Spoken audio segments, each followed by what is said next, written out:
কয়েক দশক ধরে ইরানের অন্যতম প্রধান আন্তর্জাতিক সমর্থক হিসেবে কাজ করছে রাশিয়া। জাতিসংঘে বিভিন্ন প্রস্তাবের ক্ষেত্রে তেহরানকে কূটনৈতিকভাবে সমর্থন দিয়ে আসছে মস্কো।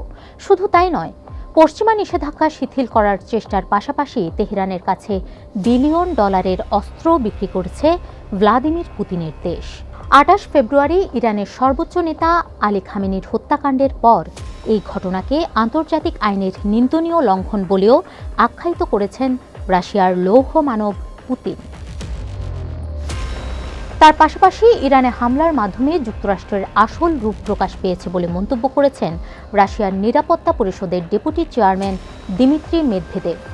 সামরিক অভিযানকে আড়াল করতে ইরানের সঙ্গে পারমাণবিক আলোচনাকে যুক্তরাষ্ট্র ব্যবহার করছে বলেও মন্তব্য করেন তিনি। অন্যদিকে ক্রেমলিনের মুখপাত্র দিমিত্রি পেসকভ বলেছেন, পারমাণবিক কর্মসূচি নিয়ে যুক্তরাষ্ট্র ও ইরানের আলোচনা এখন সরাসরি আগ্রাসনের রূপ নিয়েছে। তবে ৪ মার্চ টানা পঞ্চম দিনের মতো ইরানে মার্কিন ও ইসরায়েলি বিমান হামলা চলতে থাকায় পরিস্থিতি নতুন মাত্রা পেয়েছে।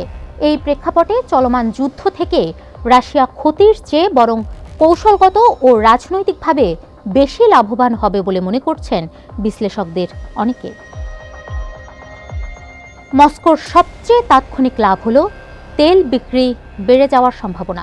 ইউক্রেন যুদ্ধের জেরে পশ্চিমা নিষেধাজ্ঞার পর রাশিয়ার ইউরালস অপরিশোধিত তেলের দাম ফেব্রুয়ারির শেষের দিকে ব্যারেল প্রতি প্রায় $40 নেমে আসে।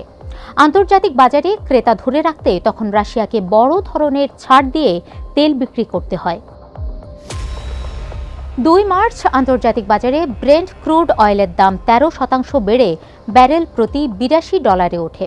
একই সময়ে রাশিয়ার ইউরালস ক্রুডের দামও বাড়ে, লেনদেন হয় $57। অপরিশোধিত তেল উৎপাদনে শীর্ষ ৩ দেশ রাশিয়া, ইরান ও ভেনেজুয়েলা। তারা এই তেল বিশ্বের অনেক দেশে রপ্তানি করে, যেখানে শোধনাগারে তা পরিশোধন করা হয়।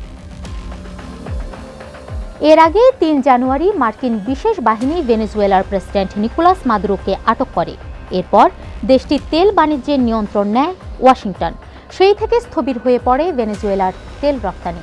আগ্রাসনের মুখে ইরান তেল রপ্তানি বন্ধ রাখায় তেল শোধনাগারগুলোকে তাদের কাজ চালানোর জন্য এখন রাশিয়ার ইউরালস ক্রুডের ওপর নির্ভর করতে হচ্ছে।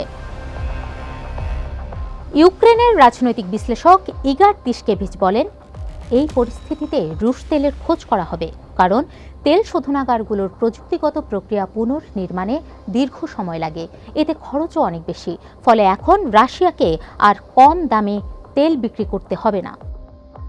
যদি তেলের দাম আরও বাড়ে, তবে ওয়াশিংটনের নিষেধাজ্ঞা কিছুটা শিথিল করার শর্তে তেল সরবরাহ বাড়ানোর প্রস্তাব দিতে পারে ক্রেমলিন।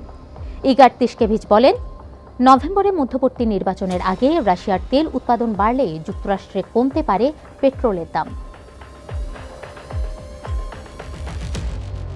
তেহরান ও ওয়াশিংটনের মধ্যে শান্তি আলোচনায় মধ্যস্থতাকারী হিসেবে কাজ করার চেষ্টা করতে পারে মস্কো। এতে দীর্ঘমেয়াদে লাভবান হতে পারে ভ্লাদিমির পুতিনের রাশিয়া। ইগার তিশকেভিচ বলেন, যুক্তরাষ্ট্র ও ইরানের মধ্যে বৈরিতা শুরুর পর রাশিয়া কয়েক দফা এই চেষ্টা চালিয়েছে। তখন সফল না হলেও আবারও রাশিয়া এই চেষ্টা চালাতে পারে। ২০২৫ সালের মার্চে তেহরানের পারমাণবিক কর্মসূচি নিয়ে যুক্তরাষ্ট্র ও ইরানের আলোচনায় মধ্যস্থতার প্রস্তাব দেন পুতিন।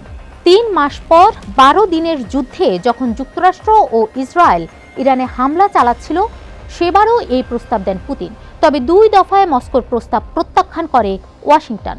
ইরান যুদ্ধের কারণে পশ্চিমারা সেখানে মনোযোগ দেয়ায় ইউক্রেন অনেকটা অসহায় হয়ে পড়েছে। এ অবস্থায় পুতিন ট্রাম্পের সঙ্গে নতুন করে দরদাম করতে পারবে। এছাড়া যুদ্ধ দীর্ঘস্থায়ী হলে ইউরোপে শরণার্থীর ঢল নামবে, যা অর্থনীতি ও নিরাপত্তাকে ভীষণভাবে প্রভাবিত করবে। এই প্রেক্ষাপট আরও শক্ত করবে রাশিয়ার অবস্থান।